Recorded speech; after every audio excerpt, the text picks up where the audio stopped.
भगवान की जय। प्यारे कृष्ण कन्हैया लाल की जय।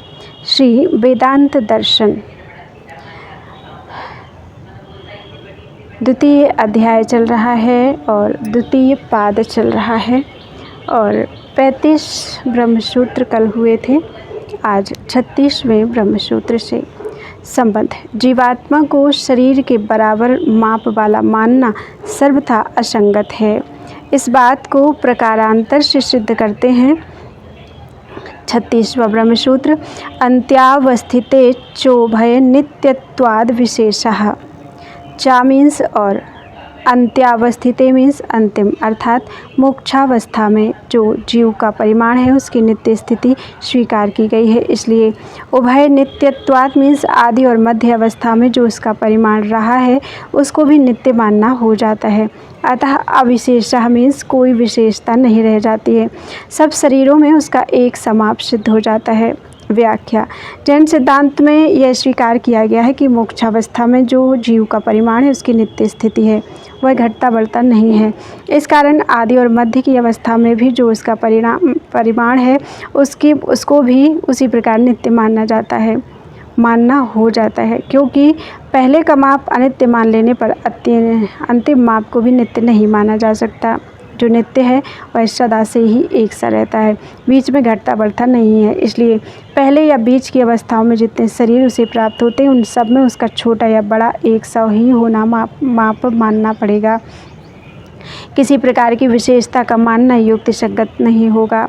इस प्रकार पूर्वापर की मान्यता में विरोध होने के कारण आत्मा को प्रत्येक शरीर के माप वाला मानना सर्वथा असंगत है। अतएव जैन सिद्धांत मानने के योग्य नहीं है। संबंध। इस प्रकार अनीश्वरवादियों के मत का निराकरण करके अब पाशुपत सिद्धांत वालों की मान्यता में दोष दिखाने के लिए अगला प्रकरण आरंभ करते हैं।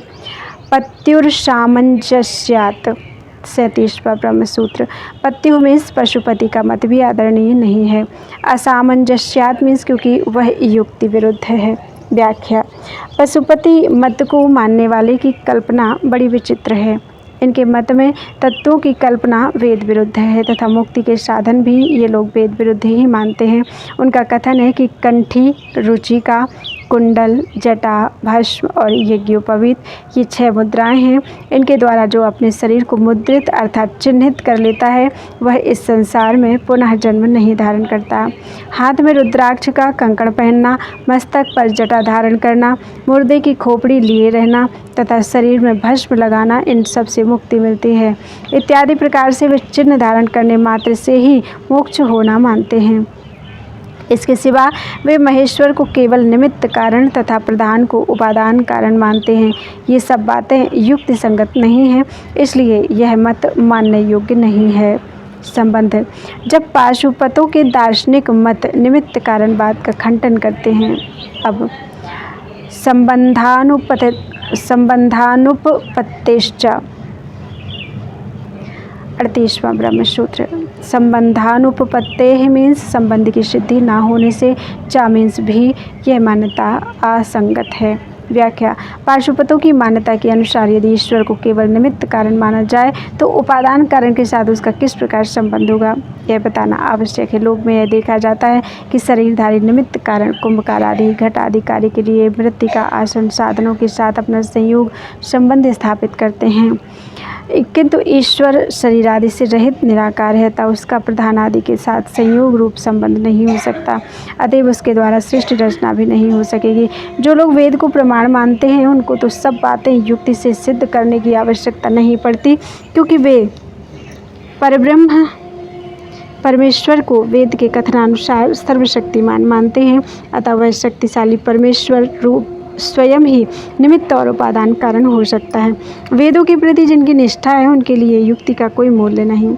वेद में जो कुछ कहा गया है वह निर्भ्रांत सत्य है। युक्ति उसके साथ रहे तो ठीक है, ना रहे तो भी कोई चिंता नहीं। किंतु जिनका मत केवल तर्क पर ही अवलंबित है उनको तो अपनी प्रत्येक बात कर्म से सिद्ध करनी ही चाहिए। परंतु पाशुपतों की उपर्युक्त मान्यता न वेद से सिद्ध होती है न तर्क से ही, अतः वह सर्वथा अमान्य है। संबंध। अब उक्त मत में दूसरी अनुपपत्ति दिखलाते हैं। 39वां ब्रह्मसूत्र अधिष्ठानानुपपत्तेश्च अधिष्ठानानुपत्तेः मीन्स अधिष्ठान की उत्पत्ति न होने के कारण, चा मीन्स भी ईश्वर को केवल निमित्त कारण मानना उचित नहीं है। व्याख्या, उनकी मान्यता के अनुसार जैसे कुंभकार मृत्तिका आदि साधन सामग्री का अधिष्ठाता होकर घट आदि कार्य करता है, उसी प्रकार सृष्टिकर्ता ईश्वर भी प्रधान आदि साधनों का अधिष्ठाता होकर भी सृष्टि कार्य कर सकेगा। परंतु ना तो ईश्वर ही कुंभकार की भांति सशरीर है और ना प्रधान ही मिट्टी आदि की भांति साकार है। अतः रूप आदि से रहित प्रधान निराकार ईश्वर का अधिष्ठेय कैसे हो सकता है। इसलिए ईश्वर को केवल निमित्त कारण मानने वाला पाशुपत मत युक्ति विरुद्ध होने के कारण मान्य नहीं है। संबंध, यदि ऐसी बात है तो ईश्वर को शरीर और इंद्रियों से युक्त क्यों मान लिया जाए। इस पर कहते हैं करणवच्चेन्न भोगादिभ्यः। 40वां ब्रह्मसूत्र। चेत मीन्स यदि, करणवत मीन्स ईश्वर को शरीर इंद्रिय आदि करणों से युक्त मान लिया जाए, ना मीन्स तो यह ठीक नहीं है। भोगादिभ्यः मीन्स क्योंकि भोगादि से उसका संबंध सिद्ध हो जाएगा। व्याख्या, यदि यह मान लिया जाए कि ईश्वर अपने संकल्प से ही मन बुद्धि और इंद्रिय आदि सहित शरीर धारण करके लौकिक दृष्टांत के अनुसार निमित्त कारण बन जाता है तो यह भी ठीक नहीं है, क्योंकि शरीरधारी होने पर साधारण जीवों की भांति उसे कर्मानुसार भोगों की प्राप्ति होने का प्रसंग आ जाएगा। उस दशा में उसकी स्थिरता ही सिद्ध नहीं होगी। अतः ईश्वर को केवल निमित्त कारण मानना युक्ति संगत नहीं है। उपर्युक्त पाशुपत मत में अन्य दोषों की उद्भावना करते हुए कहते हैं आगे के सूत्र। बोलो वृंदावन बिहारी लाल की जय। त्वदीयं वस्तु गोविंदम तुभ्यमेव समर्पये, तेन त्वदङ्घ्रि कमले रतिं मे यच्छ शाश्वतीम्।